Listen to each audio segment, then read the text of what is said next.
of Talk Radio WRNR Martinsburg. Play ball! It's time for the fun and excitement of American Legion Baseball. Today's broadcast is brought to you by Miller Honda, Trips Floor Sanding and Berkeley Fashion Flooring. The final score, Procter & Gamble, Mirius Group and Ameriprise Financial Advisors, John Everson and Phil McCoy, University Healthcare, Berkeley and Jefferson Medical Centers, Miller's Chrysler Dodge Jeep Ram, Bechtel Jewelers, John's Pool Supplies, and City National Bank. And now, for the pregame show, let's head to the field and join our Talk Radio, WRNR, and TV10 broadcast team.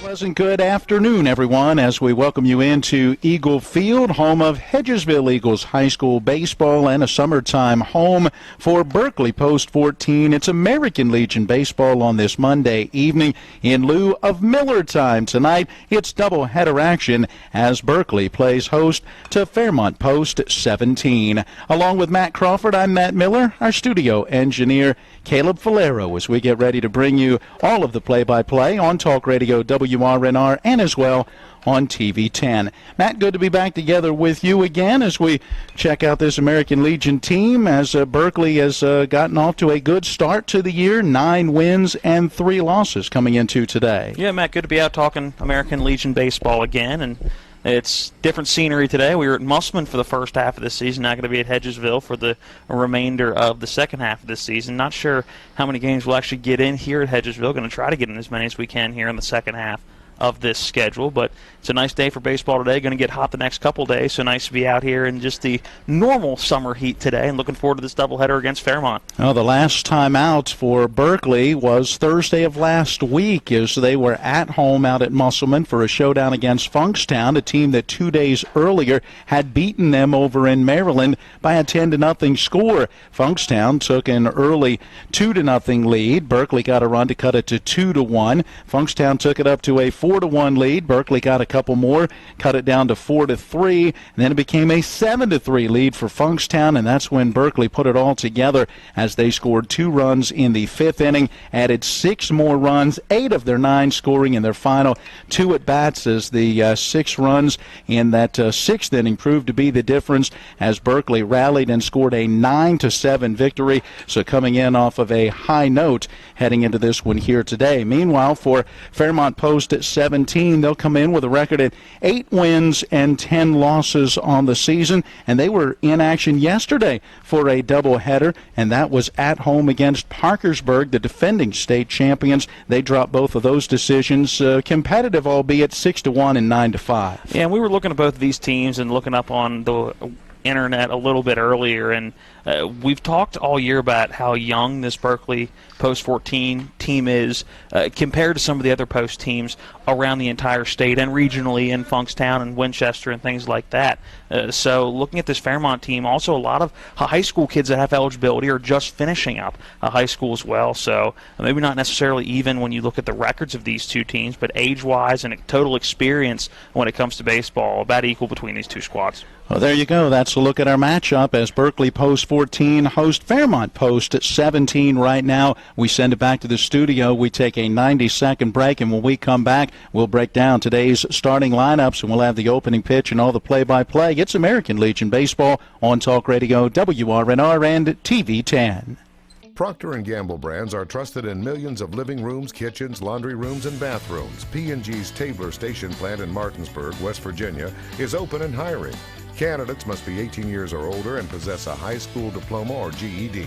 No experience necessary. P&G offers an extensive list of benefits and starting wage of $17.50 an hour. To apply, go to pgcareers.com and search Plant Technicians, Martinsburg, West Virginia. Be part of P&G's most technologically advanced location in the world. It's one of the toughest times you'll ever face when someone close to you passes away. It's a swirl of papers to sign and arrangements to be made, all while you're dealing with grief. At Brown Funeral Home, we encourage you to pre-plan. Pre-planning not only makes things easier for you, it protects you from rising costs. At Brown Funeral Home, our families are precious to us, and so are yours. Brown Funeral Home in Martinsburg, Inwood, and Charlestown, Ranson. If you're not progressing. It's one of the toughest times you'll ever face.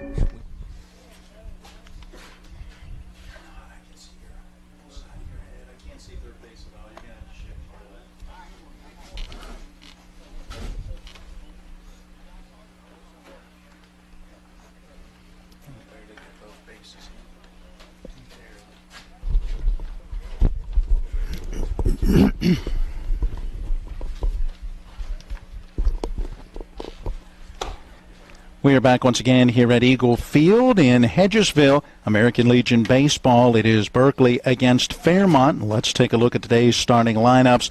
We'll begin with the visitors from Fairmont Post 17, directed by manager Martin Morgan and coach Tony Petrucci. Center fielder Brandon Corley is in the leadoff spot. He'll be followed by the shortstop Chance Rundle. Batting third at second base is Vince Sabatino. The designated hitter is in the cleanup spot. It's Ian Fairley. Batting fifth and catching Trey Hissam. The number 6 hitter at first base, Broderick Rohrball. Batting seventh, third baseman Elias Gordon. The number 8 hitter in right field is Connor Saunders. And batting ninth in left field is Ethan Harvey. Starting pitcher is Matt Edwards, the DH in Legion Baseball, just as it is on the professional ranks, batting only for the starting pitcher. Berkeley will go without a DH. The manager, Trip Tobin, with coaches Kevin Murphy and Ethan Greenfield. And for Berkeley, second baseman Justin Murphy is in the leadoff. He'll be followed by center fielder Austin Bartley. Batting third in right field, Hunter Coe. Cleanup hitter, the catcher, Colson Titus. It'll be Kyle Farmer, the pitcher, to hit fifth. The number 6 hitter at first base, Zach Rose. Batting seventh, shortstop Corey Daly. The number 8 hitter in left field, Dylan McCartney. And batting ninth, playing third base, Parker Martin. Oh, Kyle Farmer is ready. So, too, is our batter, Brandon Corley. First pitch of the ball game coming at 5:03, and it misses down low and outside. Ball one. Game one of today's doubleheader underway. A pair of 7-inning games. 1-0 on the way to the right-hand batter. Here it comes. On the outside corner, it's a called strike one. Corley bats from the right side, near the back of the box, but somewhat towards the plate. Feet parallel apart as he waggles that bat in behind the earpiece, waits and swings at a 1-1 fastball, fouls it out of play down the right field line. Counted a ball in 2 strikes. Corley coming off his senior year at East Fairmont High School. The 1-2 from Farmer. He works from the stretch even with nobody on, and it's a bouncing ball on the right side of the infield. Charging over to his left, fielding, throwing is Justin Murphy, and got it to Rose at first just in time to get the speedy Corley. Nice play for Murphy as the ground out goes 4-3. Yeah, and Corley behind on just about every hack he took. You see him foul one off down the right field line on the 1-1 pitch, and the 1-2 again late on it, dropped at the right side of the infield. Good job by Murphy on a ball that wasn't hit very hard right off the end of the bat to move to his left and make the play. One down for Chance Rundle, today's starting shortstop for Fairmont. He looks at one down low for ball one. Rundle, another right-hand batter near the back of the box. A little further back off the plate than Corley was. Slightly open stance with that front foot shaded just a bit down that third base line as he takes a pitch down low and outside. 2 balls, no strikes. Farmer fell behind Corley with that first pitch, but came back with a couple in the zone and got the ground out on the 1-2 delivery. Has to battle back here after falling behind 2-0. And delivers strike one to Rundle. Sun is shining. All in all, not a bad temperature day. Could certainly be warmer. It's going to be warmer as we go through the week. Swinging away at the 2-1, a ground ball again towards the second baseman. Coming in and fielding that one right at the fringe of the infield grass in the dirt. Justin Murphy turns and makes that throw to first in time to get him. Justin Murphy getting some early action in this one. 2 putouts for the first 2 outs of this ball game. That one a little more routine. Was able to set his feet a little bit more, and for out number 2, good play. 2 down, bases empty, as it will bring to the plate Vince Sabatino. First pitch to him missing for ball one. Sabatino, second baseman, in the number 3 spot in the order, near the back of that right-hand batter's box. Wrapping up his high school career, he's already spent a year at Fairmont State. Takes a strike on that outside edge. Count at 1 ball, 1 strike. Farmer looking in at Colson Titus, has the sign he's ready. This fastball missing down low. 2-1 to Sabatino.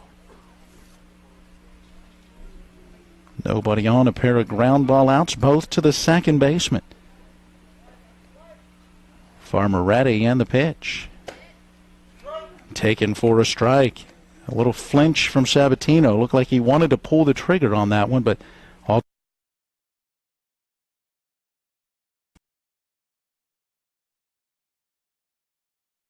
Someone close to you passes away.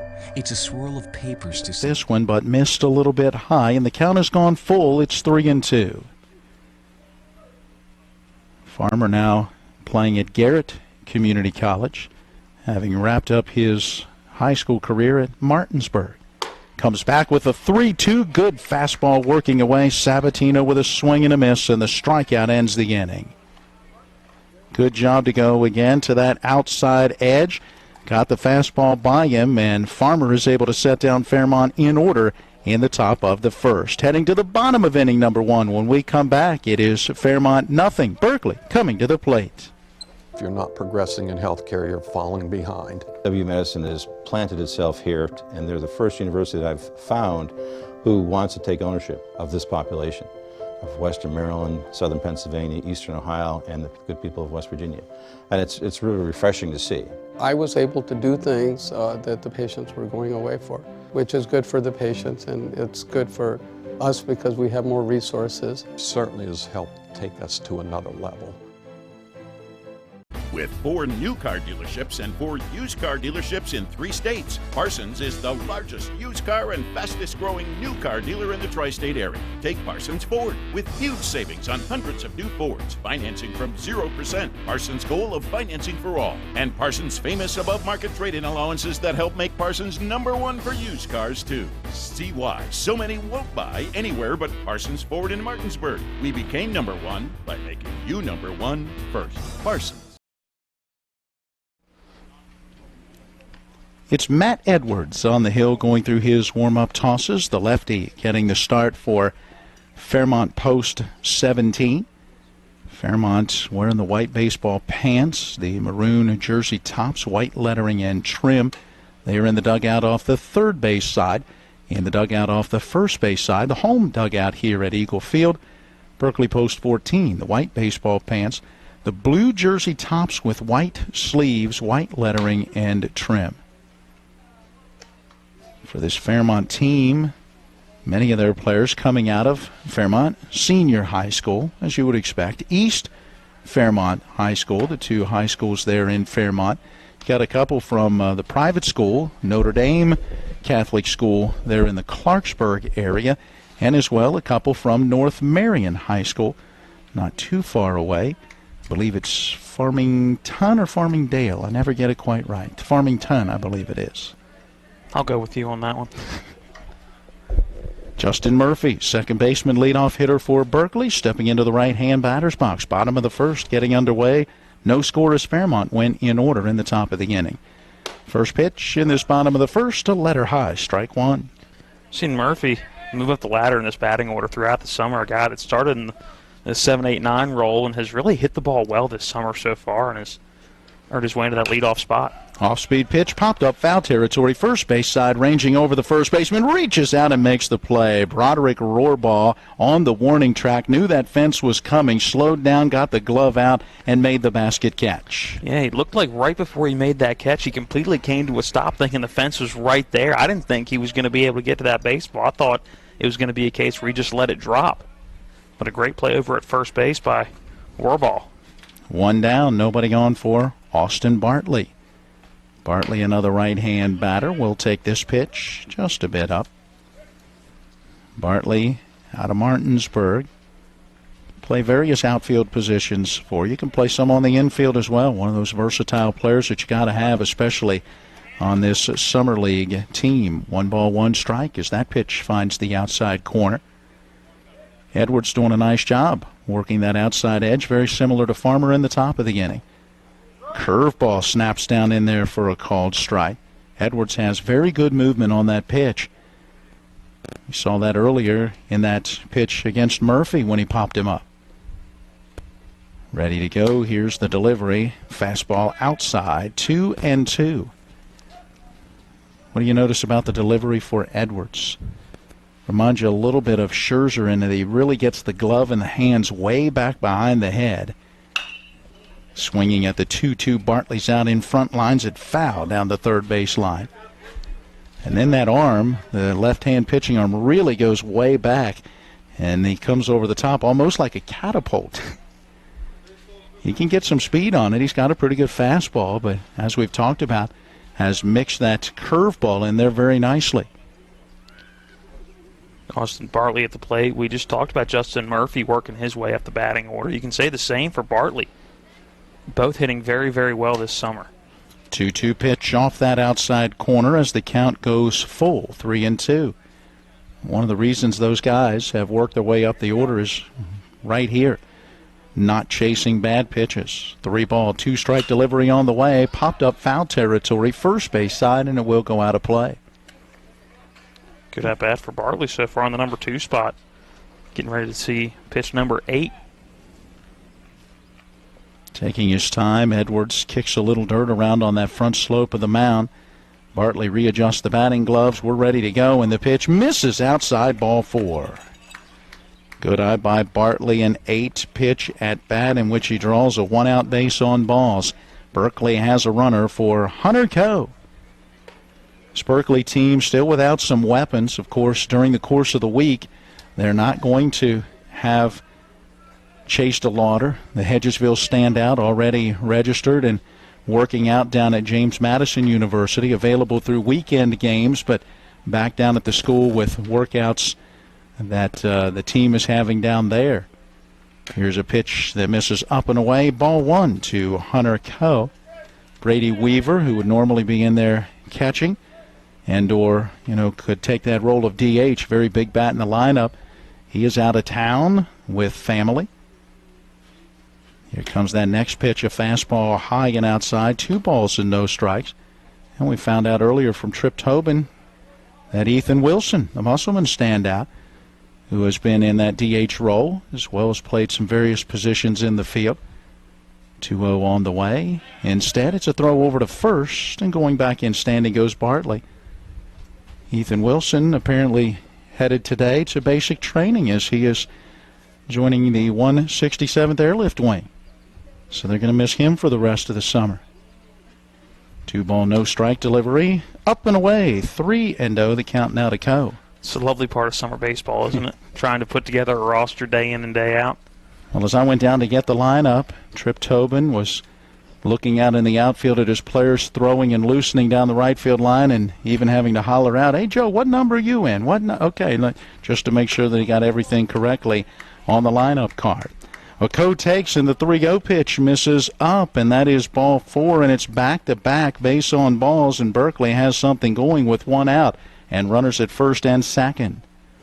It'll bring up Colson Titus. This is something you and I talked about before we got on the air, and both of these teams coming off long weekends and doubleheaders and just a lack of players who can be on the mound. So for this doubleheader, it's going to be interesting to see what the pitching staff looks like for both of these squads, as Trip Tobin's going to call down Colson Titus and have a conversation. But you got to get through 14 innings today with pitching staffs that are both depleted at the moment, just based on arm use and guys not being here. And hopefully it's not starting early for Fairmont, as Matt Edwards has walked the last 2 batters, and again, Coe is just on 4 pitches. So Colson Titus, after that brief conference with his manager, stands in, shows bunt, takes a pitch, it gets by the catcher and goes to the backstop, and the base runners will advance as Bartley goes to third, Coe goes to second. That is ball 1 to Titus. That one got away from Trey Hissam. Could be pass ball or wild pitch. I'm going with a pass ball. That allows the base runners to advance, putting both into scoring position. 1-0 delivery to the plate. Here is a drive over the head of the third baseman, fair down into the left field corner. That's going to get in a pair. Having some trouble picking it up on the warning track is Harvey. By the time he gets it in, Titus is standing at second with a double to drive in two, scoring Bartley and Co. and putting Berkeley in front 2-0. Well, that's one way to get it started. It was a good piece hidden by Colson. Titus was a little in front of that pitch, but was able to drive it over the third baseman, Gordon. As we'll get a courtesy runner out at second base. Looks like it's going to be Cam King, one of the two subs available today for Berkeley Post 14, the other Jamison Matthew. So King running out at second. 2 in the inning, 1 out with a runner in scoring position for Kyle Farmer, who takes ball 1 outside.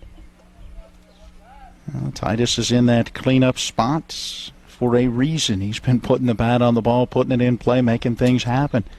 When guys get on ahead of him, he's made them pay. Here's a soft liner off the end of the bat on the 1-0, right at the shortstop. Rundle takes maybe a step and a half to his left, pulls it in for out number 2. Good freeze by Cam King at second base. And you come in as a courtesy runner. It sometimes takes you a pitch or two to acclimate to where you are and figure out what your move is on each pitch. And a good job by Cam King realizing to freeze on that one, only about 3 steps off the bag, and wait for Rundle to make that catch. Brings to the plate Zach Rose, and the curveball to him stays inside, and as he ducks out of the way, it glances off the batting helmet, and Rose is hit by the pitch, and he'll take first base. Puts runners now at first and second with 2 away. Brings up the number 7 hitter in the order, Corey Daly. So there's that curveball that we had talked about earlier from Edwards. Pitched so well to the right-hand batter, but to the lefty, started it in too far and didn't get the break he was looking for. Fastball to Daly, high and outside. That's ball 1. 2 runs in the inning. 2 are on base. 2 outs as well. Daly, the shortstop, near the back of that right-hand batter's box again, lays off a fastball high, and it's 2-0. Corey Daly, one of the most unique batting stances you'll see. Has that bat almost completely flat until he loads up, then it goes up and down. Swing and a miss, a little out in front of the 2-0 delivery, now 2-1. And really keeps those hands back behind the shoulder, as opposed to some batters that maybe like to rest that bat on the shoulder a little bit. He keeps those hands back. Swings at the 2-1, lifts it foul and out of play. Again, first base side. Now 2 balls, 2 strikes. Edwards trying to get out of this inning. His pitch count getting up there just a little bit. Now facing his 7th batter in this first. Runners at first and second. 2 runs already in. With 2 outs, a 2-2 due. Here it comes. There's that curveball line right back up the middle into center field. It's a base hit. Corley coming in on it. He's charging hard. King being waved around, and the courtesy runner able to slide in safely as the throw goes through the backstop. The runner at first, Rose, goes to third, and Daly slides in safely at second. That was a great piece of hitting by Corey Daly. It was a curveball, and Daly, with those hands back, did a great job of waiting on that baseball and just drove it right back up the middle for the 3rd run of this ball game. An RBI single with 2 outs for Daly. And now 2 more in scoring position at second and third with a 3-0 lead for Berkeley. Dylan McCartney, left fielder, number 8 hitter in the order at the plate. Edwards ready, and the pitch misses down low, ball 1. McCartney, a Jefferson product, as are the 2 guys on base, Rose and Daly. Guys used to playing with one another during the high school season. Here's a swing and a bouncing ball in the hole at short. The shortstop over. He's got it. Turns, makes that throw, and just in time to get him. Nice play, Chance Rundle. I wasn't sure the way he circled around to get that ball in the hole, he would get enough on that throw, but he did.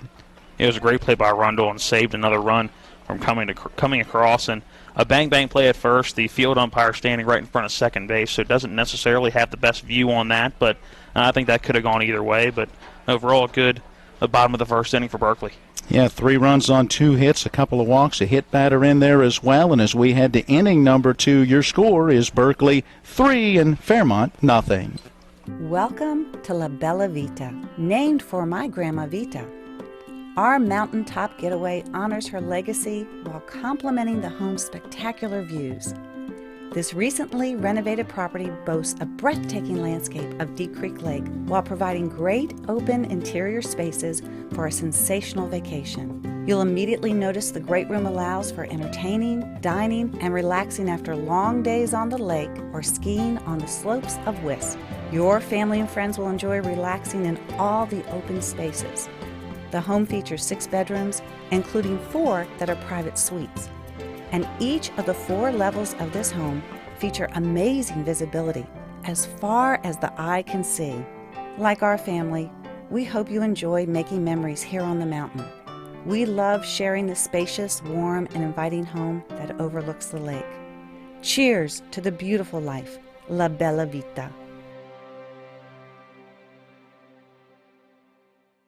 Well, our game time temperature under sunny skies, 85 degrees on this Monday evening.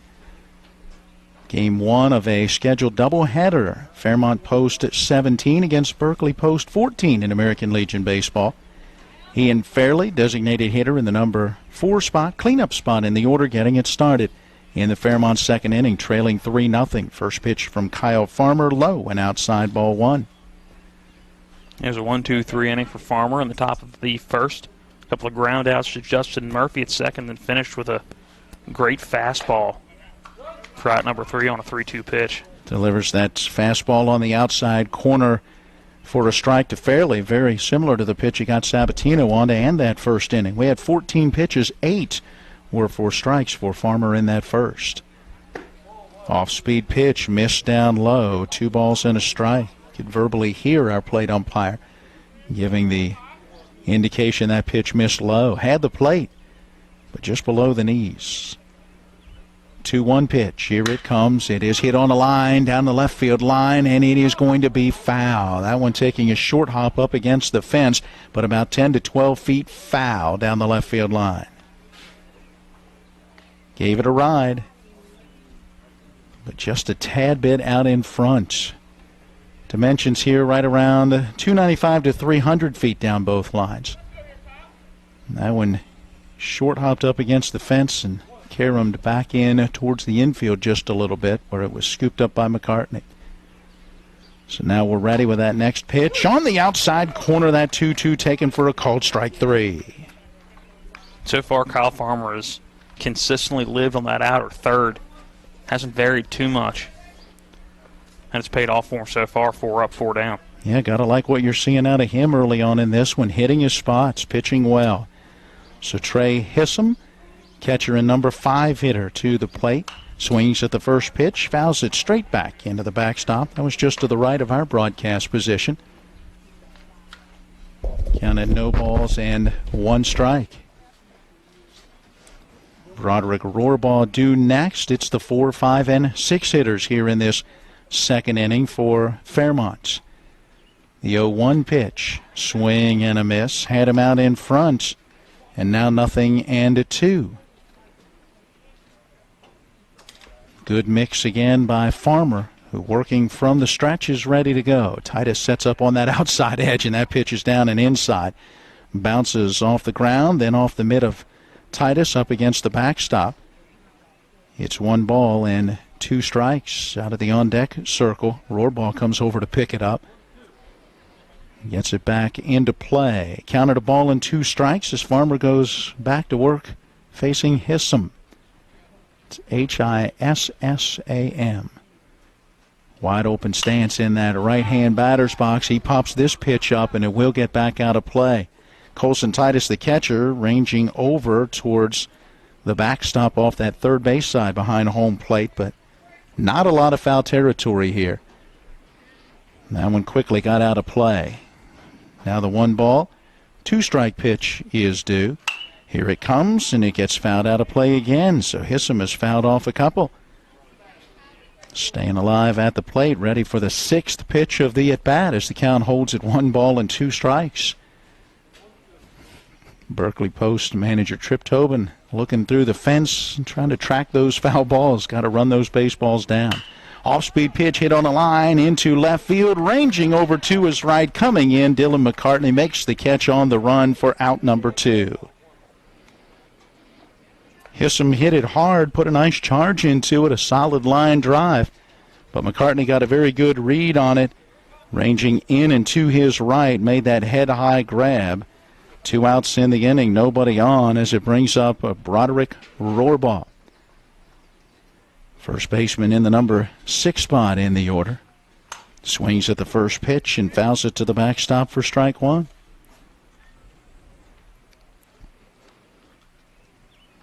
Pitch in just a little bit. Did a nice job to keep the hands inside that pitch. Make a little contact. But had to come off the top part of the barrel and through to the backstop. The 0-1 pitch due. Farmer ready. Here he comes. Changed speeds on him, but missed it down low. 1 ball and 1 strike. 3-0 Berkeley out in front. Fairmont batting top half of the second inning. The 0-2 pitch. Excuse me, that was a 1-1 pitch. This one down low. Now 2 balls and a strike. Rohrbaugh not chasing after those pitches.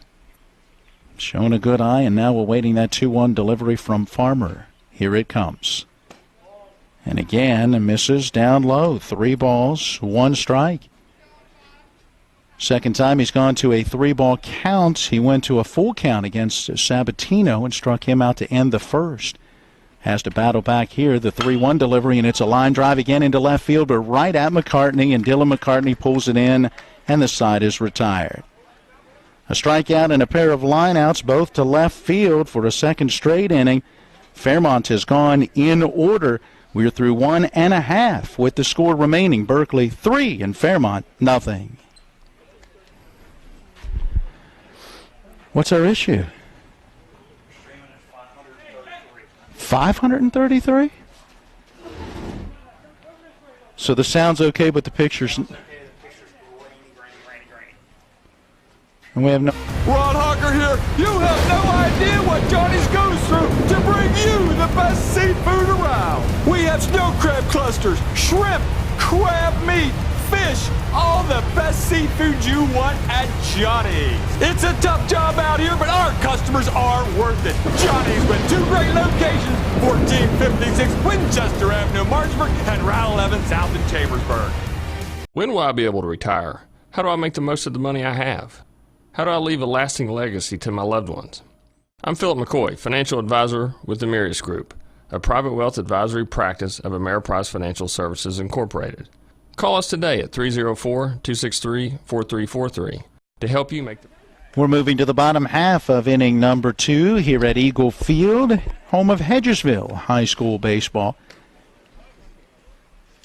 On the hill, getting in his warm-up tosses, Matt Edwards, ready to go to work facing the 9-1-2 hitters in the Berkeley half of the second inning. In that first at bat for Berkeley, 3 runs on 2 hits. There were 2 walks and 1 hit batter. With 1 out in the inning, Bartley and Co. drew back-to-back walks. Colson Titus delivered them with a double down into the left field corner after a line out to short. Zach Rose was hit by a pitch, and then Corey Daly delivered an RBI single up the middle. Berkeley plated 3 runs. 26 pitches, 12 for strikes in that first for Edwards. Goes to work facing Parker Martin, the Berkeley third baseman. Starts him down low with ball 1. Martin, a right-hand batter. Lefty on the hill, ready, and the pitch. Works outside and through to the backstop, and it's 2 balls and no strikes. Martin playing here on his home field, a member of the Hedgesville Eagle High School baseball team. Pardon me. Count 1 ball, 1 strike, and that 1-1 pitch. Missing high. So now 2-1 as Martin will step back in. Edwards working from the full windup with nobody on. Pitch to the plate, bounced up the middle. Ranging over is the second baseman. He'll field, turn, and throw. And a nice play by Vince Sabatino. Ranging to his right towards the second base bag while charging in just a little bit. Able to field it and then turn and make that strong throw in time to get Martin. The bounce out goes 4-3. We've seen some good defense from our 2 second basemen so far in this one. Murphy for Berkeley and Sabatino for Fairmont. One down, back to the top of the order. Speaking of, here comes Justin Murphy, and he takes strike one. Murphy in the leadoff spot for Berkeley. Popped out in foul territory to the first baseman to get the first started. Takes this pitch that misses up and away. Count now at 1-1. Sunny skies and just a little bit of a breeze blowing. That tiny bit of a breeze seems to be blowing out towards left and left center. Swinging away at the 1-1, Murphy grounds one right back through the box past the pitcher and into center field. He's got a base hit. Berkeley has a base runner on their third hit of the game. Second time that a Berkeley batter has taken one right back up the middle, as Corey Daly did that on his RBI base hit in the first. Murphy sent that one back through the box, and he's aboard with one out for Austin Bartley. Bartley drew a walk, came around to score in the first inning. First pitch of this at bat popped him up on the right side of the infield, battling the sun. Sabatino moving over to his left. He went ahead and threw the hat aside, used the glove to shield his eyes, pardon me, made that grab for out number two. Another nice play by Sabatino. The pop out is the second out of the inning. Murphy's still at first as it brings up Hunter Coe. Coe drew a walk his first time up. Right-hand batter. Running on the move, and the pitch to the plate. Hit in the air pretty high, pretty deep into that gap in right center field. Is the park going to hold it? It will not. That's gone for a home run. Hunter Coe going the other way, delivers the two-run home run. And it's now a 5-0 Berkeley lead. Boy, what a big hit. Berkeley plated a run with two outs in that first inning on the RBI single from Corey Daly. And now with two outs here in this second inning, it's the two-run home run. And that was pure muscle right there, driving it straight away a little bit to the opposite field, but looking at that flagpole out next to the scoreboard in right field, not an ounce of wind out here this evening. So that was just pure muscle off the bat of Hunter Coe. So Colson Titus now stands in with the bases empty and two away. He takes ball one. Titus had a 2 RBI double down into the left field corner his first time up. The 1-0 pitch on the way. That one missing outside. 2-0. Right now no scoreboard operation here, so keeping a close eye on our umpire and his calls, trying to make sure we keep that count accurate. Swinging away at the 2-0. Titus sends a high fly into left field. Harvey is under it, comes in a few steps, and makes the grab. The fly out will end the inning, but another productive inning for Berkeley thanks to the 2-out, 2-run home run from Hunter Coe. We are through 2 complete as we take a break with the score now Berkeley 5 and Fairmont nothing. When will I be able to retire? How do I make the most of the money I have? How do I leave a lasting legacy to my loved ones? I'm Philip McCoy, financial advisor with the Mirius Group, a private wealth advisory practice of Ameriprise Financial Services Incorporated. Call us today at 304-263-4343 to help you make the most of your financial future. Our office is located at 1270 Winchester Avenue, Martinsburg, West Virginia. Ameriprise Financial Services Incorporated, member FINRA and SIPC. At Anthony's Pizza Inwood location, nobody does it better. We make our own dough and we bake it fresh twice daily. That's freshly baked twice a day to make sure your pizza always tastes great. Take advantage of our Anthony's Pizza special offer. Get 2 large one-topping pizzas, just $17.99. And when you buy 3 12-inch subs, the 4th one's on us. For the best in freshly made pizzas, subs, calzones, stromboli, lasagna, and more, it's got to be Anthony's Pizza, 372 Middleway Pike in Inwood. Call 229-7373 for delivery, anthonysmenu.com.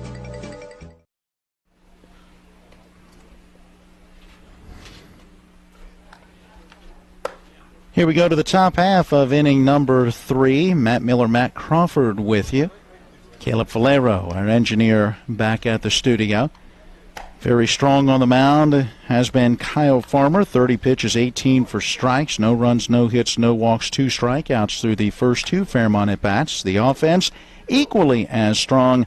5 runs on 4 hits, taking advantage of a couple of walks and a hit batter. And Berkeley has a 5-0 lead as we go to the top of the 3rd with your play-by-play. Here's Matt. It'll be Connor Saunders leading it off for Fairmont. post 17, looking for their first hit of this ball game, looking for their first base runner. They've gone 6 up, 6 down through the first 2 innings. Kyle Farmer very efficient on the mound and has really stayed in one location. It's been working for him. He's painted that outside corner to a righty-heavy lineup for Fairmont State. First pitch to Saunders. The fastball misses outside, ball 1. Actually make that Elias Gordon, that leadoff batter. 7, 8, and 9 as the first 6 have gone in order. Ready with that 1-0.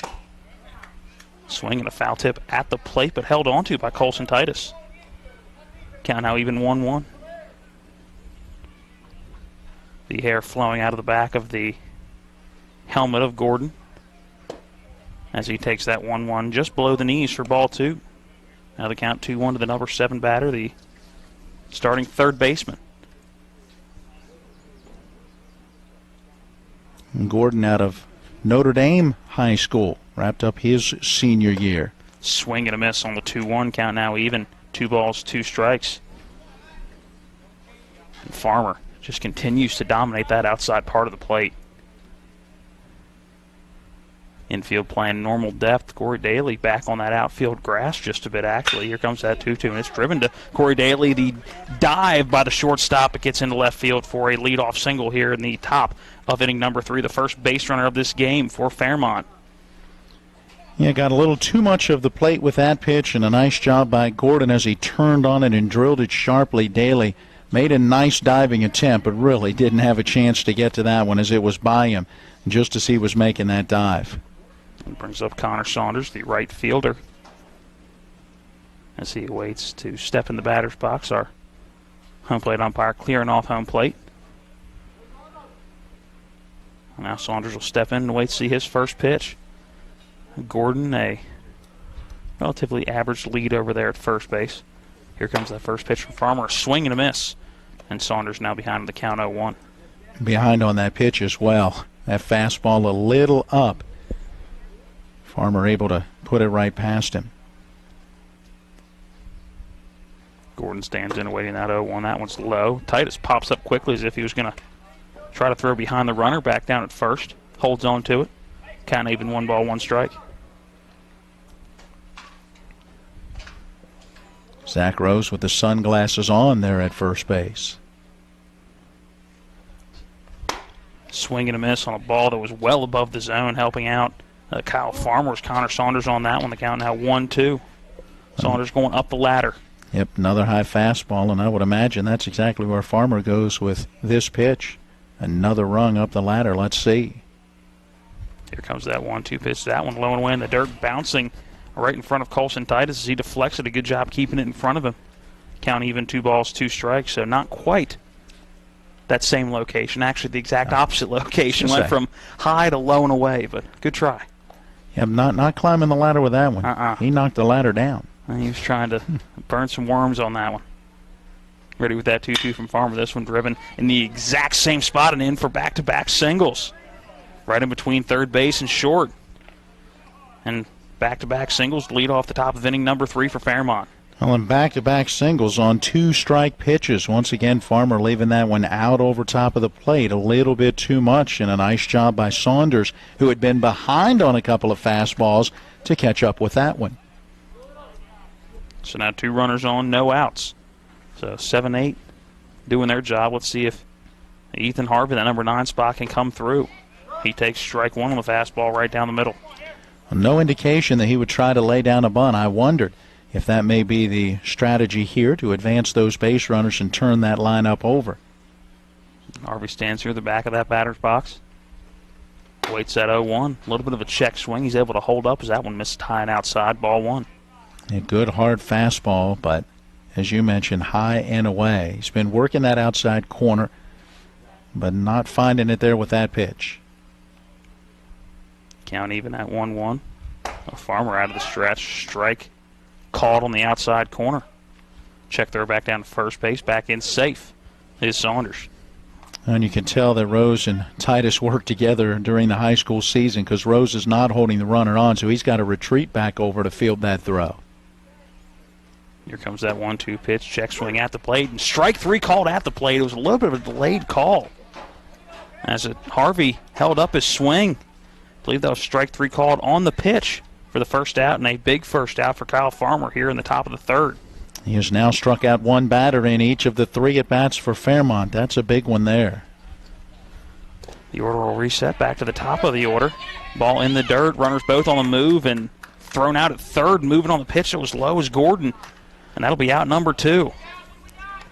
Yeah, Elias Gordon very aggressive on the base paths. I wonder if he thought that ball got a little further away from Colson Titus than it did, but he had already committed, and Titus threw a strike to Martin, who easily applied the tag at third. So now 2 down.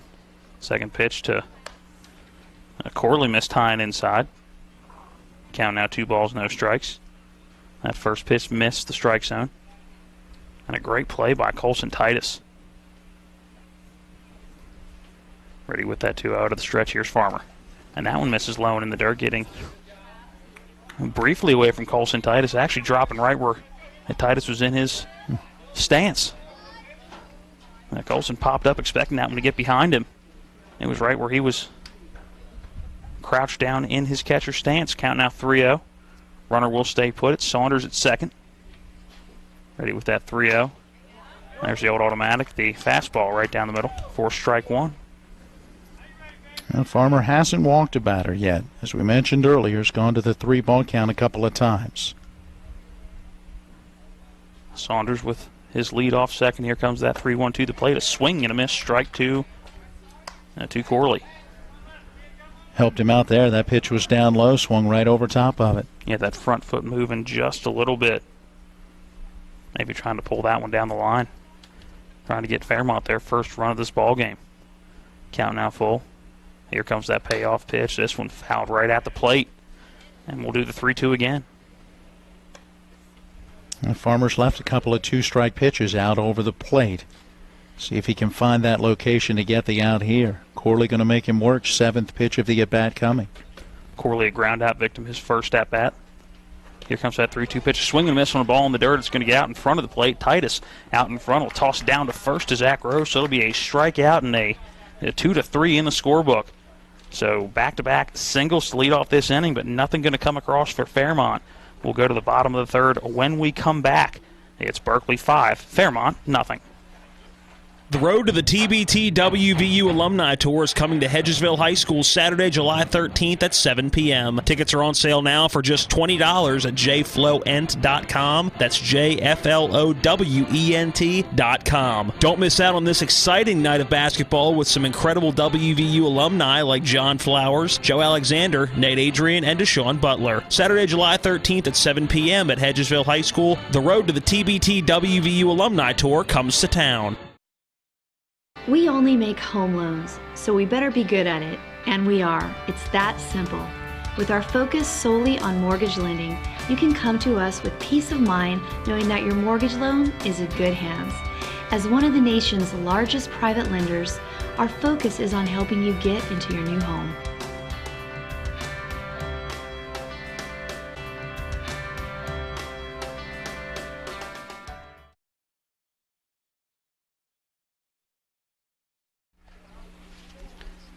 Back here for the bottom of the third inning. Berkeley hoping to keep up the hot bats at the plate. 3 in the bottom of the first, 2 in the bottom of the second. As it'll be Kyle Farmer leading it off here in the bottom of inning number 3, trying to help his own cause. 3 solid innings on the mound so far in this one. And they needed him to have a solid outing again. We talked about it earlier in the broadcast. Not a whole lot of arms for this Berkeley Post 14 team. I can't imagine there's a whole lot for Fairmont either. Well, and, one of the things you're looking at when it comes to arm is that some of these guys participate in some travel teams and other teams around the area as well. And so, some of them have already used up some of those pitches that they would throw in a week. Farmer liked the first pitch he saw. We'll drive it out to right field. Saunders going to move a little bit to his right and haul it in. So 1 pitch, 1 out to start the bottom of the third. You're talking only, 10 men, 11 actually on the roster for today's game for Berkeley, and only 10 on that roster for Fairmont. So if you've got some guys that maybe can't pitch that you would normally depend on because they've already used innings, you're going to somebody else. Makes it a lot easier on our score sheet for substitutions. It does. You know who's going where because there's not a whole lot coming in off the bench. First pitch to Zach Rose is a breaking ball in for strike one. Here comes awaiting that 0-1. This one's driven to the opposite field, and I believe that's going to get down. It will for a single, and it's going to be a lot more as it gets by Harvey out in left field. Zach Rose going to pull into second with a one-out double. You notice a different sound as he swung that bat. He's using the wood bat here in the summer and went the other way with that one. That'll be a double. Harvey just took a bad angle on it. I think he thought momentarily he had a chance to get to it in the air, and when he couldn't get to it in the air and he hit that grass, he was not at the right angle to keep the ball in front of him, and it went scooting right past. And that's a good piece of hitting for Zach Rose, something you and I have talked about a lot, is he was the king of being ahead. As the first pitch to Corey Daly is ripped into left field. That's going to get over the head of Harvey. Zach Rose is going to round third and score with ease as Corey Daly is going to cruise into second base with a stand-up double, a RBI double at that. Another run comes across. It's now 6-0 Berkeley. Well, how about the start for Daly as he now has an RBI single and an RBI double to his credit. So 2 big hits and 2 runs batted in. And as you said, the hot hitting does continue. It does. They've now had 2 hits in each of their first 3 at-bats, 6 hits on the game. And still no outs. Make that 1 out now only here in the bottom of the third. Now brings up Dylan McCartney as he takes ball 1 low and away. McCartney, today's left fielder. A ground out to shortstop back in the first. Sabatino coming in behind Corey Daly at second, then going back out to play his position. The 1-0 misses to Dylan McCartney at the plate. Now the count 2-0.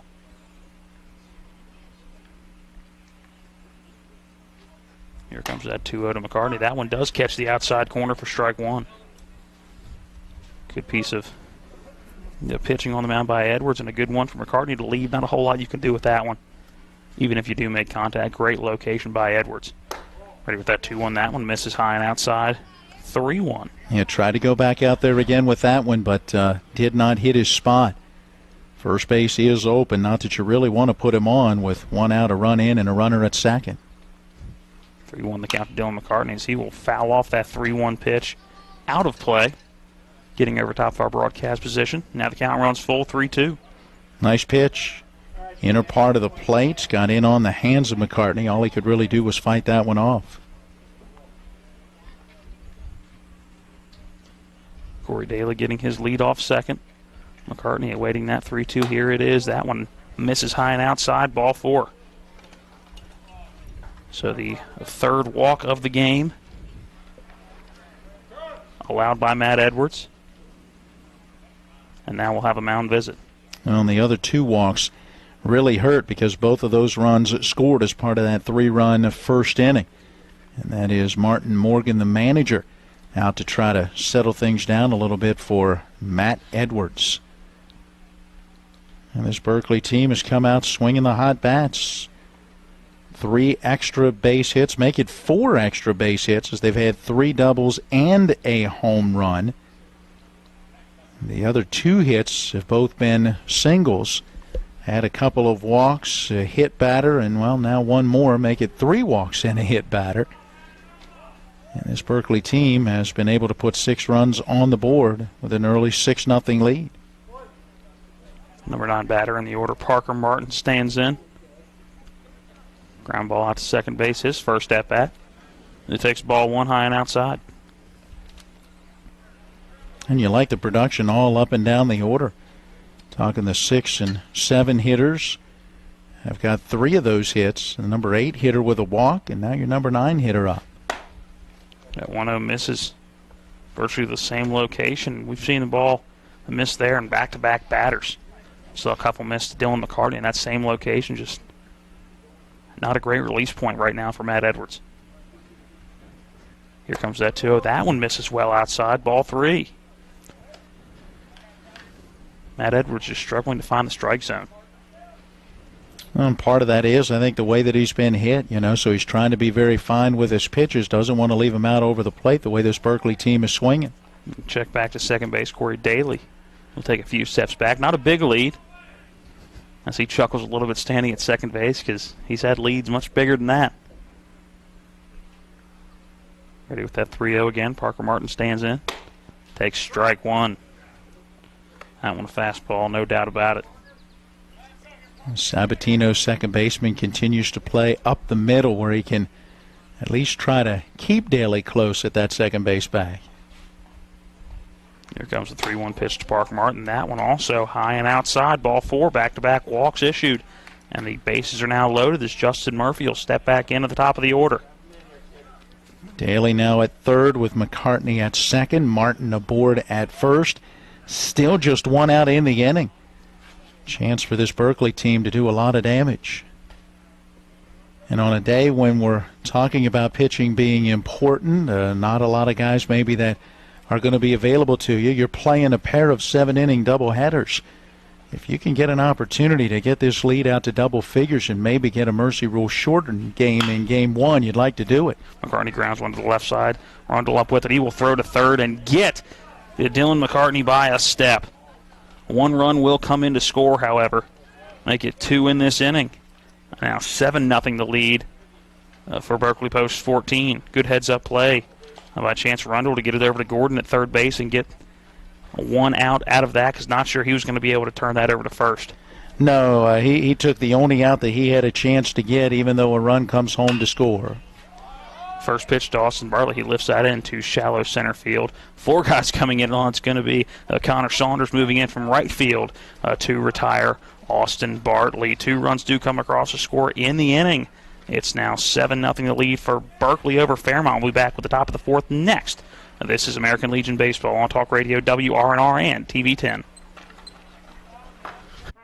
It's the late nights.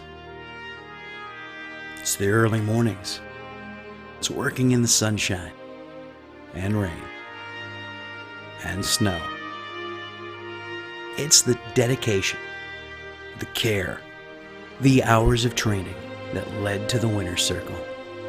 It's our job, our passion, our lives. We are the Horsemen.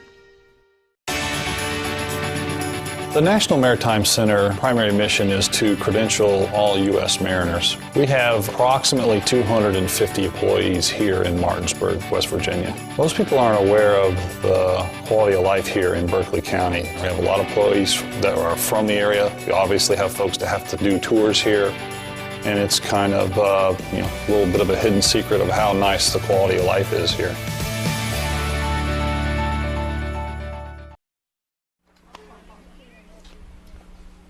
Welcome back into Eagle Field, home of the Hedgesville Eagles. The second half summer home of American Legion, Berkeley Post 14. It's Berkeley with the 7-0 lead over Fairmont Post 17 as we head to the top of inning number 4. Yeah, match storyline, 7 runs, 6 hits, no errors, 4 left, 3 in scoring position for Berkeley. No runs, 2 hits, no errors, 1 left. It was in scoring position for Fairmont. It'll be Chase Rundle leading it off, so he takes ball 1 outside for Fairmont. Kyle Farmer, 51 pitches through 3 innings so far. Struck out 4. Here comes that 1-0 to Rundle. That one misses low and away, gets by Colson Titus. Now the count 2-0. His toughest inning so far with the number of pitches thrown was the last half inning where he threw 21 pitches in that third, gave up a couple of hits, but also struck out 2 batters. One of those base runners got picked off. Prior to that, 16 pitches in the second, 14 in the first. Farmer comes set, ready to deliver that to. Here it is. It's a ground ball to Justin Murphy at second base. Goes down to one knee, brings it in, hauls it over to Zach Rose at first for out number 1. That one going to go 4-3 in the scorebook. Second straight time that Rundle has done that. 2 at-bats, 2 groundouts to the second baseman. 3 nice defensive plays so far for Murphy at second in this one. Brings up Vince Sabatino. Sabatino, strikeout victim back in the first.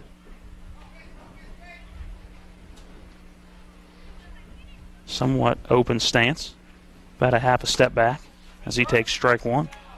That one about belt high on the outer third. It quickly steps back in. Not really any downtime in between his approaches. Ready with that 0-1. That one a breaking ball.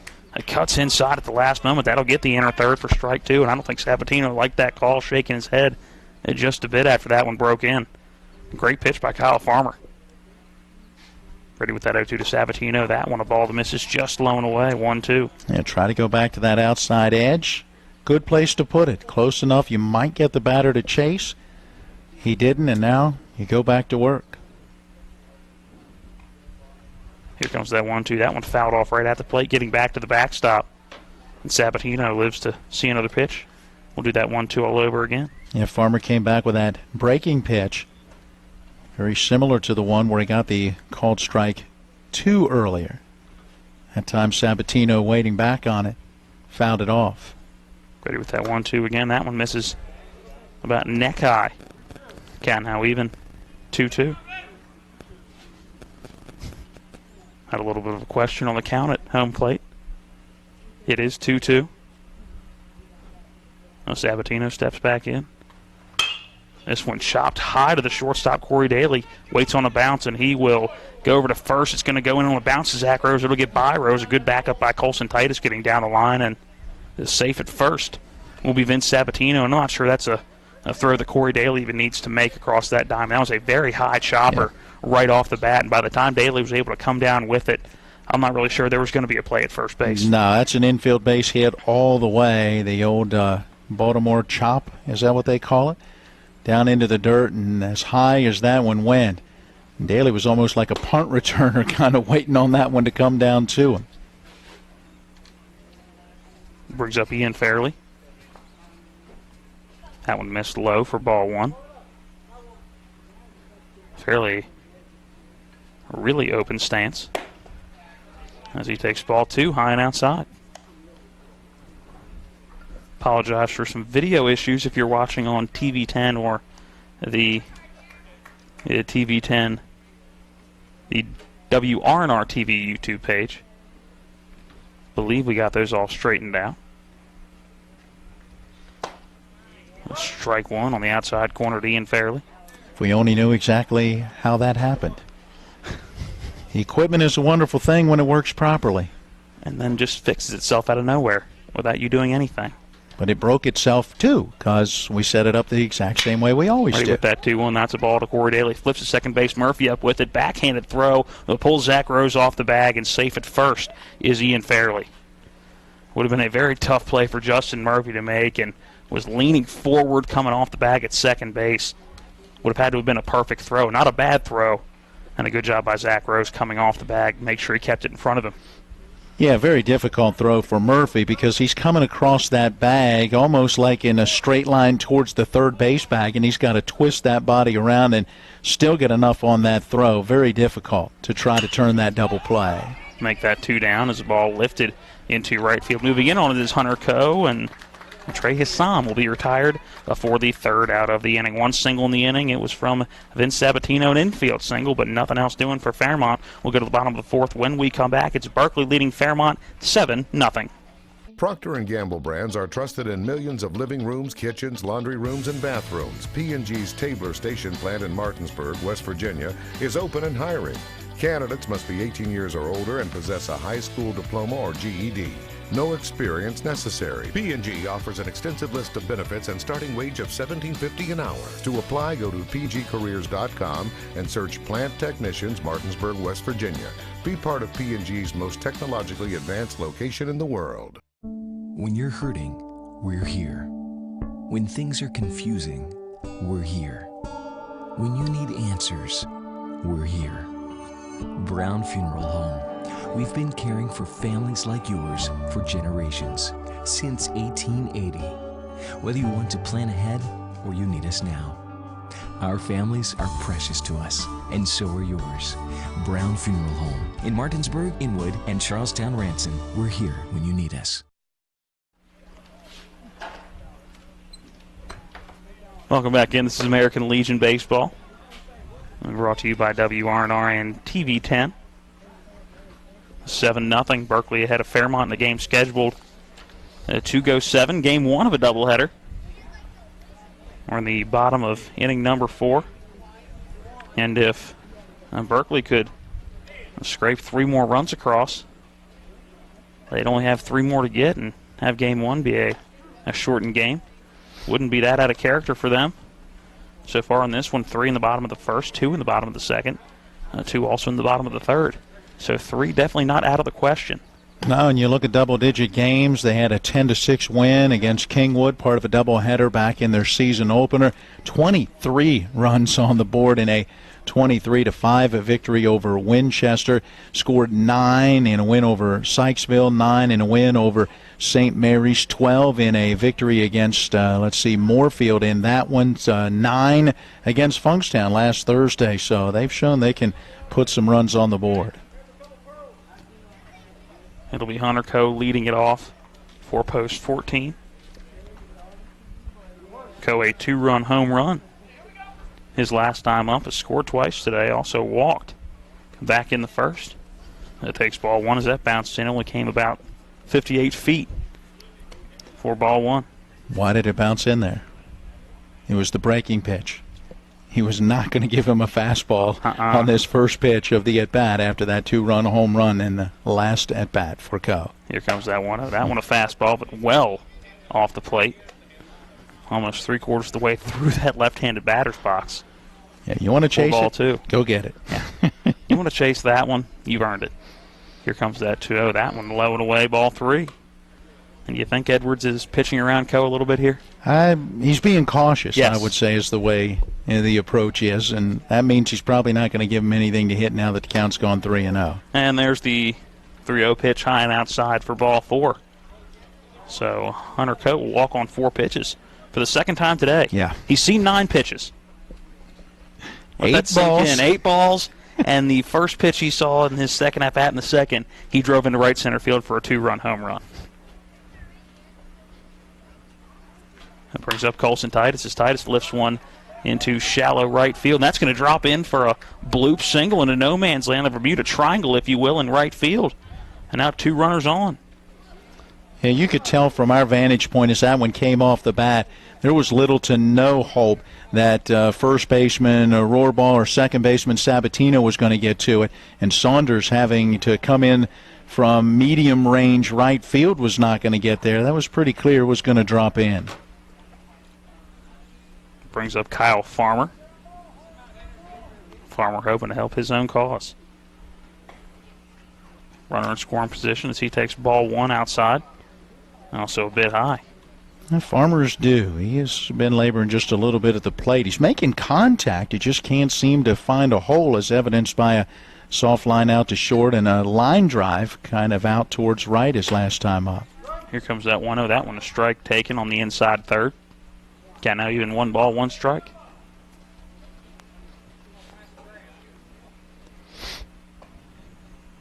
Coe gets his lead off second. Titus his lead off first. That 1-1 misses inside, ball 2.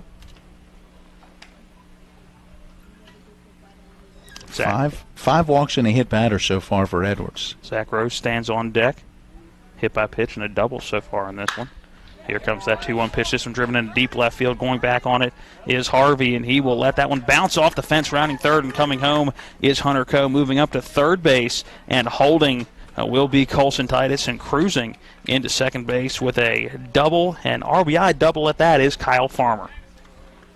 Boy, yet another extra base hit for this Berkeley team, and one more on the scoreboard as well. So now 8-0 the Berkeley lead. And everybody having to hold up for just a moment on that one as it had some height to it, and Harvey working back but let that one bounce off the fences. Looks like we're going to have a pitching change as the day for Matt Edwards is done. Looks like coming into pitch now will be Ian Fairley, the designated hitter. So just a clean swap. As Fairley gets in his warm-up pitches, we'll take a 60-second break and come back for the remainder of the bottom of inning number 4. It is now 8-0, Berkeley over Fairmont. This is Legion Baseball on Talk Radio WRNR and TV 10. Welcome to La Bella Vita, named for my Grandma Vita. Our mountaintop getaway honors her legacy while complementing the home's spectacular views. This recently renovated property boasts a breathtaking landscape of Deep Creek Lake while providing great open interior spaces for a sensational vacation. You'll immediately notice the great room allows for entertaining, dining, and relaxing after long days on the lake or skiing on the slopes of Wisp. Your family and friends will enjoy relaxing in all the open spaces. The home features 6 bedrooms, including 4 that are private suites. And each of the 4 levels of this home feature amazing visibility as far as the eye can see. Like our family, we hope you enjoy making memories here on the mountain. We love sharing the spacious, warm, and inviting home that overlooks the lake. Cheers to the beautiful life, La Bella Vita.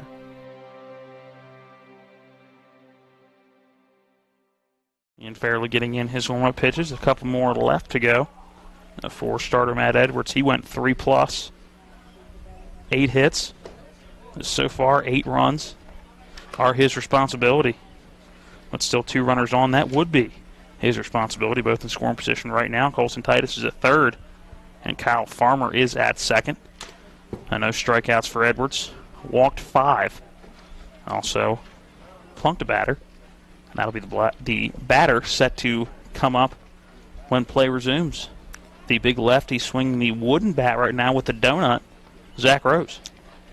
Well, to give you an idea of the struggles on the mound for Matt Edwards, who, by the way, just wrapped up his junior year at Fairmont Senior, so a young guy, if you will, in Legion Ball. He threw 64 pitches unofficially, but only 31 of those went for strikes. So it gives you an idea of his struggle to consistently find the strike zone, of course evidenced by 5 walks and a hit batter as well.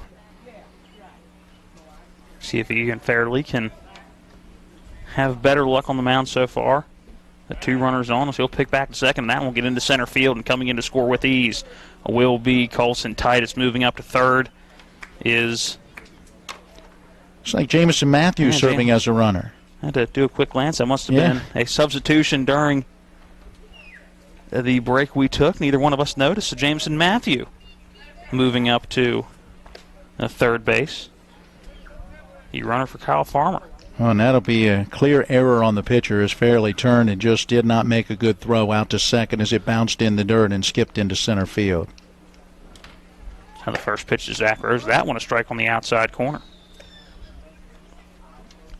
9-0 now, the lead for post 14. So Berkeley, again, just now 1 run away from being 3 outs away from getting the win in Mercy Rule fashion here in Game 1 of the doubleheader. Here comes that 0-1 to Zach Rose. That one a breaking ball that misses outside, ball 1.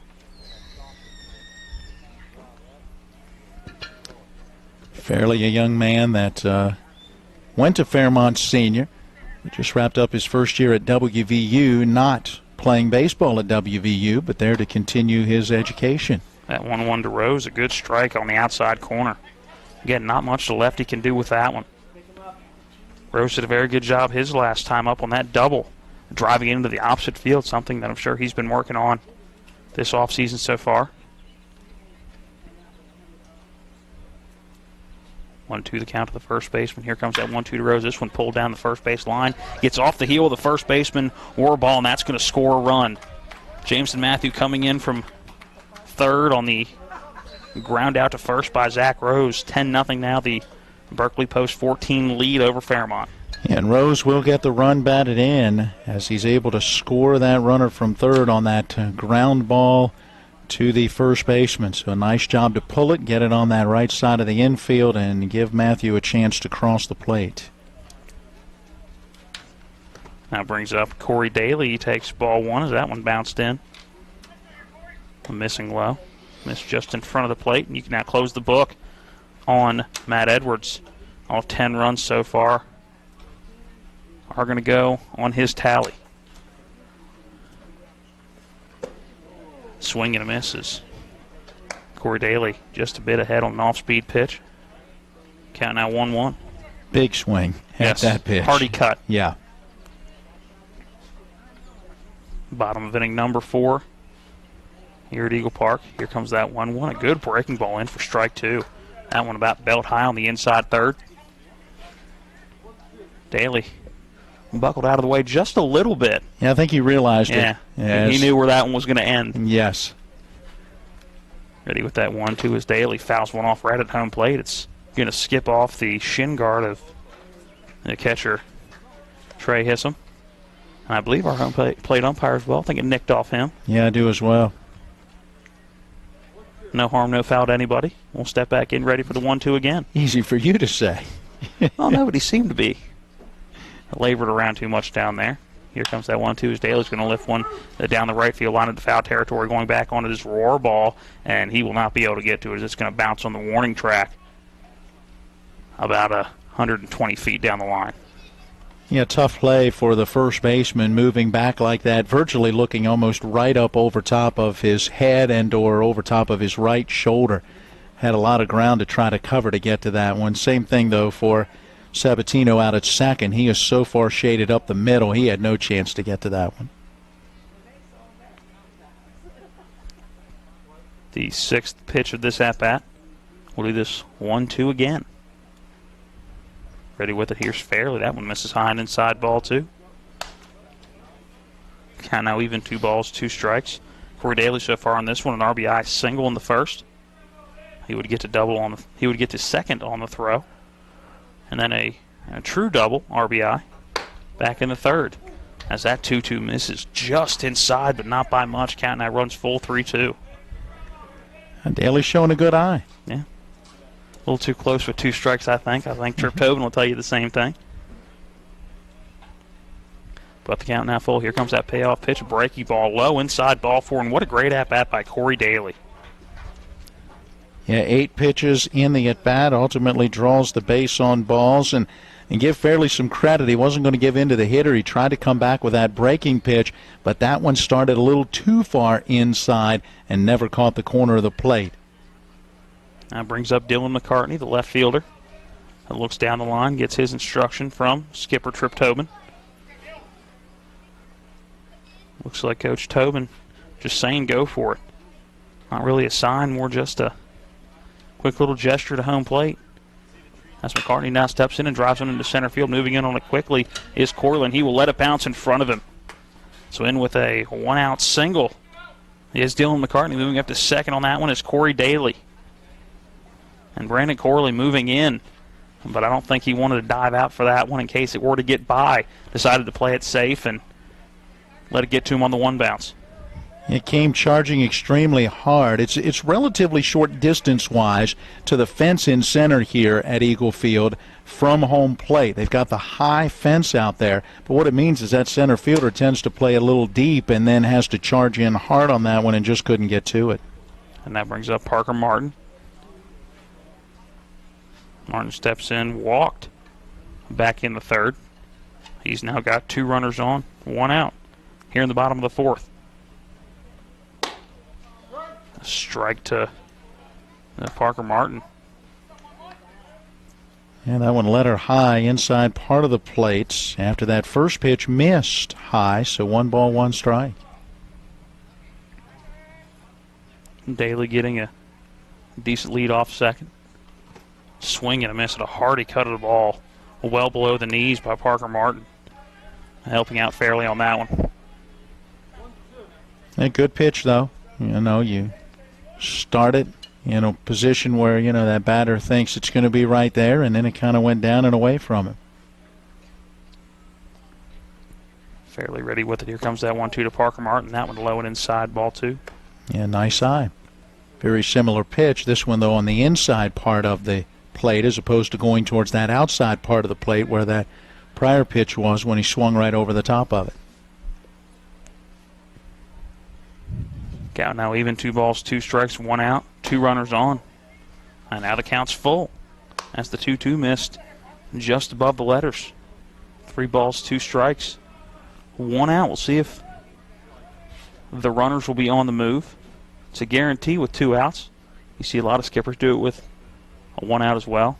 They will stay, but Parker Martin will rip one into center field, and that's going to get down. Rounding third base is Corey Daly as that ball gets by the center fielder, Corley.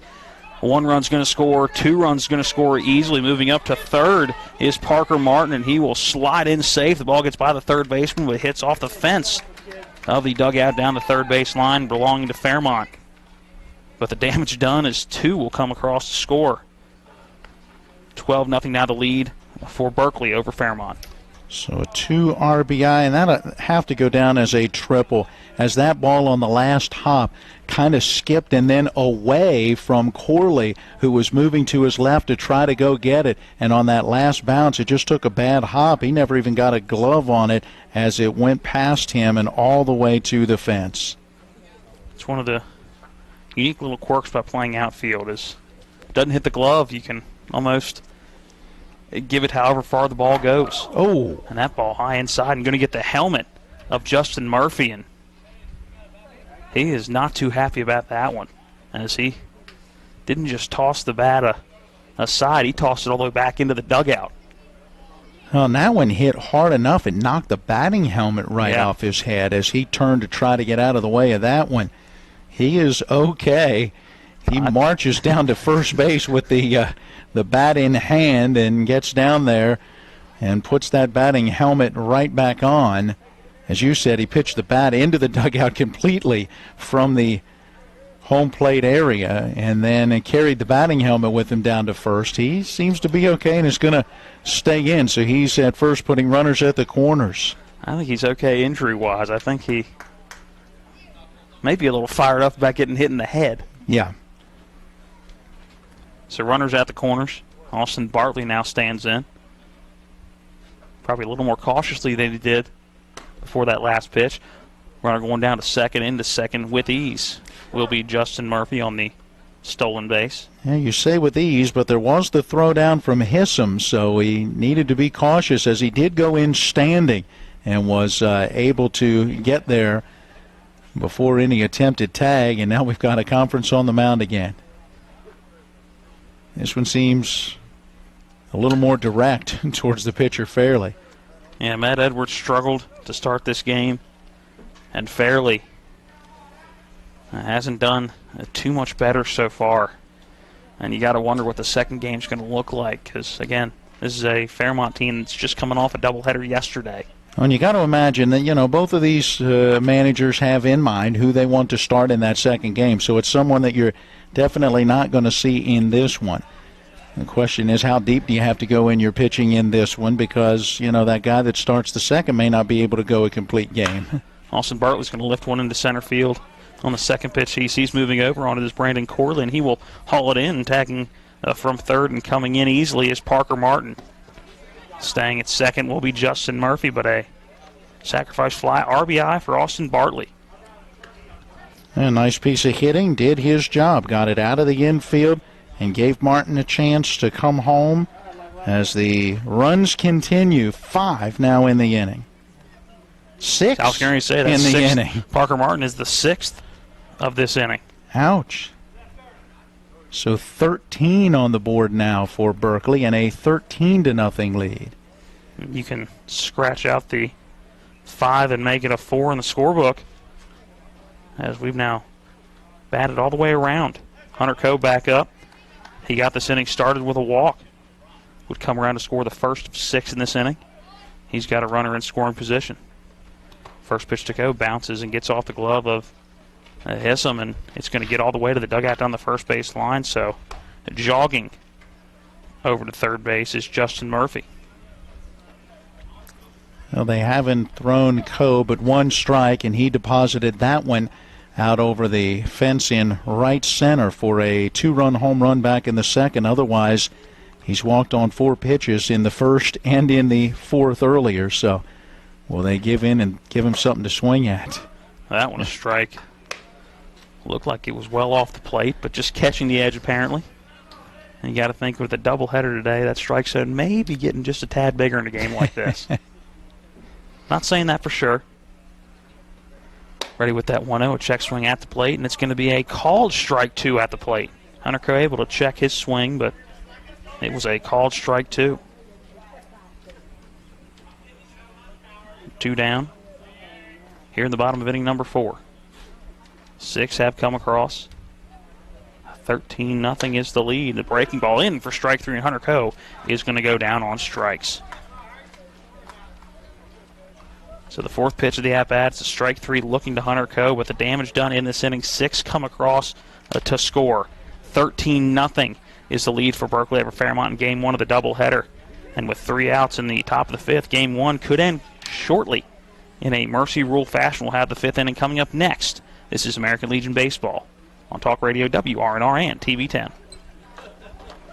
The level of care that I got at WVU Medicine was top-notch. If you're not progressing in healthcare, you're falling behind. Is really an integration, looking at a clinical care network, looking at the good people who can help push the envelope and raise the bar for delivering quality healthcare product. To have my life back is absolutely a blessing. I am beyond thankful for WVU Medicine. I absolutely 100% have my life back.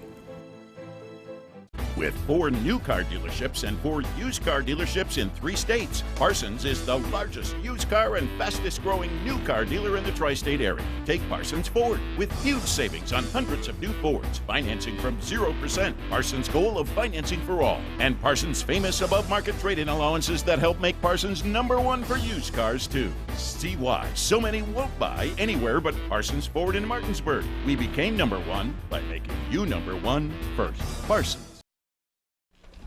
Welcome back into the top of inning number 5. Kyle Farmer back out trying to shut the door with 3 outs. With some runs to play with. 13-0 Berkeley lead over Fairmont. Game 1 of a scheduled doubleheader. 3 runs in the bottom of the first for Berkeley. 2 in the bottom of the second. 2 in the bottom of the third as well. And the biggest inning so far, 6 in the bottom half of inning number 4. Now in the top of inning number 5. Set to lead it off is Broderick Rohrball as he takes strike 1. That last half inning took a lot of time, so let's see how Farmer fares, as it's been a while since he's been on the mound. Here comes that 0-1. That one's lifted into left field. McCartney moving back on it, and he will make the catch. Froze for a moment. I think he thought that one was going to come right at him after taking about a step and a half in. Realized he was going to go a couple feet further, not much. Was able to take a couple trots backwards and haul it in for out number 1. Yeah, never really set up under that one, did he? He was backpedaling the whole way, reaching up and making the grab. And a good piece of hitting by Rohrball. Got around on it quickly and hit it hard, just unfortunately right at Dylan McCartney in left field. Now brings up Elias Gordon. As he takes ball 1, it bounces in and gets away from Colston Titus. Ball 1.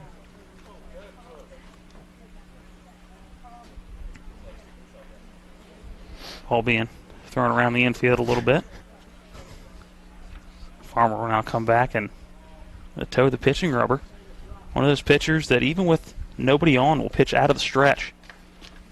Don't see that often. A lot of times you'll see the windup with nobody on as that 1-0 lifted to the right side into foul territory and out of play as Jameson Matthew will jokingly jump on the fence as if he was going up to get it. As we now tell you about the defensive substitution this inning. Jameson Matthew taking over at first base for Zach Rose. And again, Hedgesville Eagles, so used to playing the position here at Eagle Field, knows that fence over there very well. Yep. Ready with that 1-1. That one also misses short, bouncing in. Ball 2.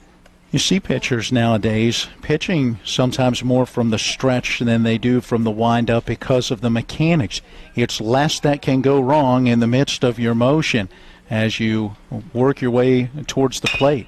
That 2-1 lifted into center field, trailing away from Austin Bartley, and he will get it on the bounce. A good play by Bartley in center field, making sure that stayed a single. He got it on the bounce when it hit the outfield grass, spun a little bit back to where he was, not where he was going. But a good job to get on the backhanded stab in center. There's a 1-out single. Elias Gordon driving into center field.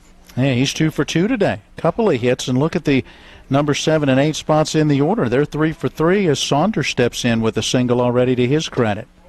Saunders takes ball 1, low and away.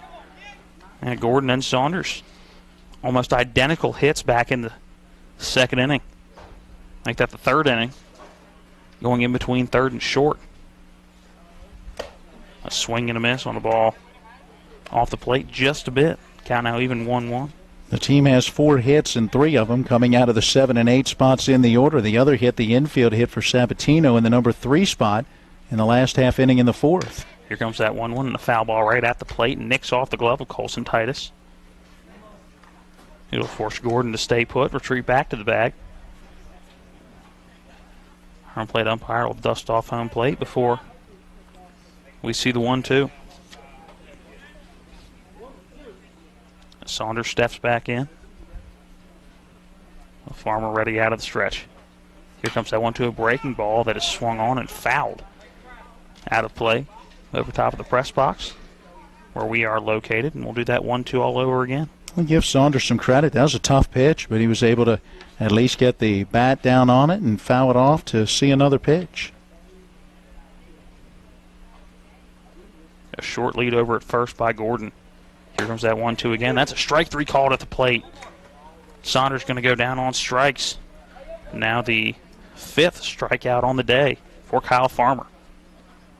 Yeah, he went through a half an inning in that 4th where he didn't strike out a batter. He struck out at least 1 in the 1st, 2nd, and 3rd. Got 2 in that 3rd inning. Didn't strike out a batter in the 4th, and now gets Saunders here in the 5th.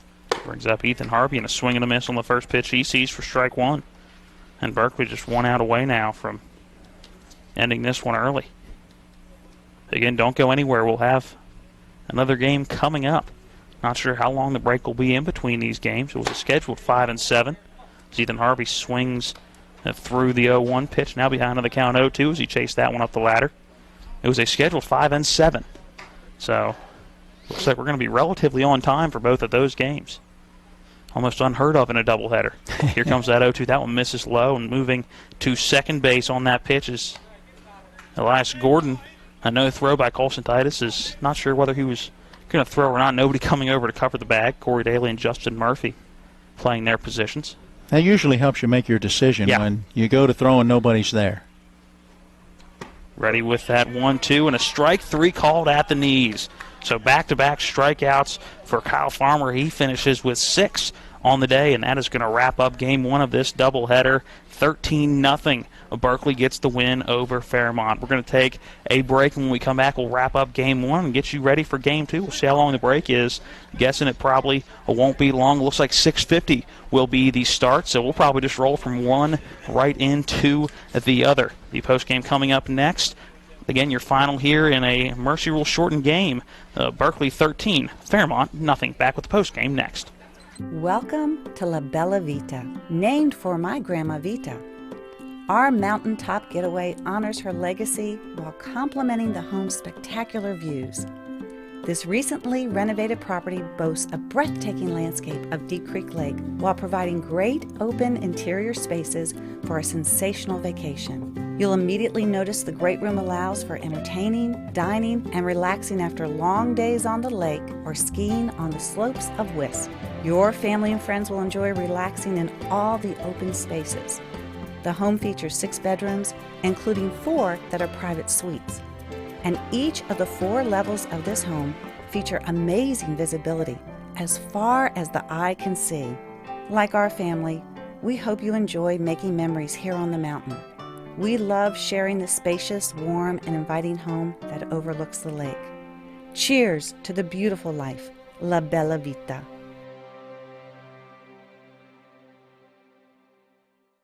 Procter & Gamble brands are trusted in millions of living rooms, kitchens, laundry rooms, and bathrooms. P&G's Tabler Station plant in Martinsburg, West Virginia, is open and hiring. Candidates must be 18 years or older and possess a high school diploma or GED. No experience necessary. P&G offers an extensive list of benefits and starting wage of $17.50 an hour. To apply, go to pgcareers.com and search Plant Technicians, Martinsburg, West Virginia. Be part of Welcome back into the post-game show. Again, your final here today in a Mercy Rule shortened 4.5 inning game.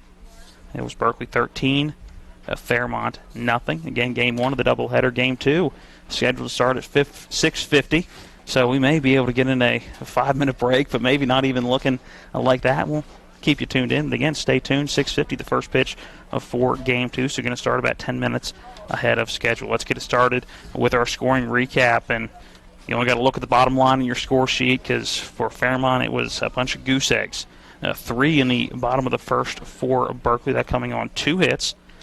2 more hits in the bottom of the second inning for 2 runs for Berkeley, 2 in the bottom of the third, and then the big inning was the bottom of the fourth. It was 6 runs coming on 4 hits, a couple of walks, a couple of hit batters, and that was really the inning that summed up this game, although Berkeley really looked like they had the pedal down from start to finish, Matt. Well, and they did, hitting the baseball. You go back to that first inning, and it was a 2-run double from Colson Titus, an RBI single from Corey Daly. Second inning, a 2-run home run from Hunter Coe. Get to that third inning, and you had another double to drive home a run from Corey Daly. So you look at the hits for this Berkeley team, and a bunch of them went for extra bases with a number of doubles and that Coe home run. And then in the fourth inning, they put the pedal to the metal, a walk, a single, a double. They scored 1 in that mix. Then there was an RBI ground out. There was a base on balls, an error that brought in a run, a single to get more guys on base, and then the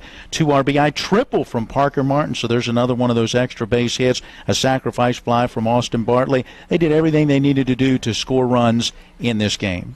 So that's your scoring recap. Again, the final score in this one, 13-0 in a 4.5 inning shortened game. We're going to take one more final break, come back and look at some of the stats from this one, individual and team-wise, and set you up for game number 2. That coming up next in the post-game show. This is American Legion Baseball on Talk Radio, WRNR and TV 10.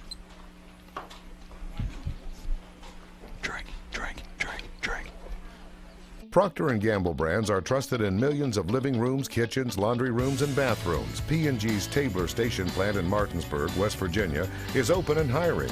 Candidates must be 18 years or older and possess a high school diploma or GED.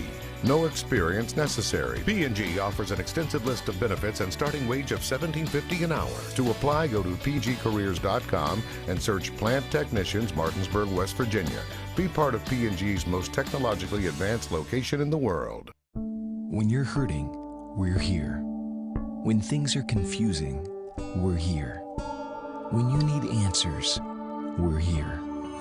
Brown Funeral Home. We've been caring for families like yours for generations, since 1880. Whether you want to plan ahead or you need us now.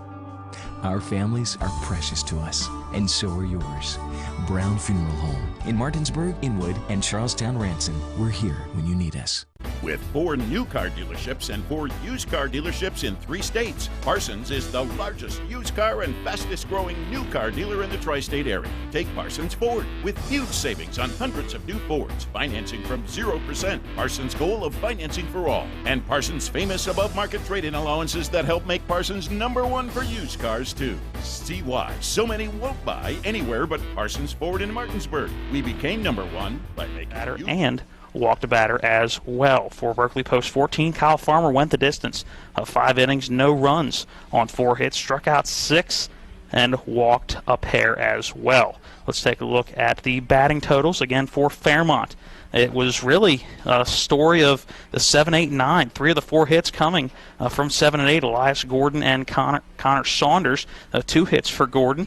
He went 2 for 2. 1 for 2 for Connor Saunders. That other hit coming from Vince Sabatino in the number 3 spot. That infield single was the only other hit of the ball game. For Berkeley Post 14, really who didn't get involved in the action. Justin Murphy was hit by a pitch and had a single, would come around to score. Austin Bartley would walk and have a sacrifice RBI. Hunter Coe had the big hit of the game. It was a 2-run home run. He also walked a couple of times, would score 3 times. Colson Titus, a 2 RBI double and a single. He would come around to score. A 2 RBI double for Kyle Farmer. A double for Zach Rose. A couple of hits for Corey Daly. A double and a single. Would add an RBI in there. Dylan McCartney, a walk and a single. A 2 RBI triple for Parker Martin. He would also walk once. Final totals look like this. For Fairmont, it was no runs on 4 hits, 1 error, 3 runners left on, 2 of those in scoring position. For Berkeley, 13 runs on 10 hits, no errors, 5 runners left on, 4 in scoring position. That's going to wrap it up for Game 1. When we come back after, again, our 5-10 minute break, we will set you up for Game 2, so we will get the starting lineups ready and bring you the second game of this doubleheader here at Eagle Field out in Hedgesville. These same two teams coming up a 6:50 first pitch, so just about 15 minutes away. Stick with us. Again, the final from Game 1. It was Berkeley 13, Fairmont 0. We'll be back in a few for Game 2.